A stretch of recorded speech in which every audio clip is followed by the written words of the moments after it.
আসসালামু আলাইকুম ও রহমতুল্লাহি ওবারাকাতুহু। কবুতর প্রেমী টিভি 97-এ সবাইকে আপনাদের স্বাগত।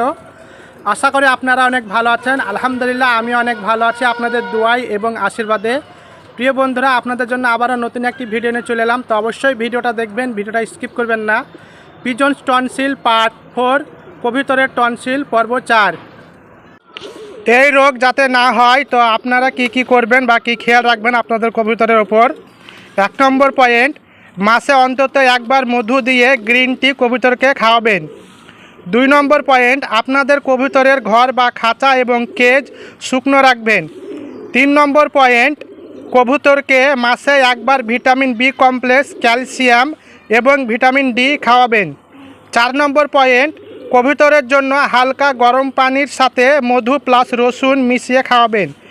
5 নম্বর পয়েন্ট, কবুতরের টনসিলাইটিস, চোখ ও কানের সংক্রমণের দূর করতে নিয়মিত নাইজেলা বলতে কালোজিরা ব্যবহার করবেন। ভিডিওটা যদি ভালো লাগে আপনাদের লাইক, কমেন্ট এবং শেয়ার করবেন। এই পর্বটা এখানে শেষ করছি। আবার দেখা হবে নতুন কোনো অন্য পর্বে। আল্লাহ হাফেজ, সবাই ভালো থাকবেন।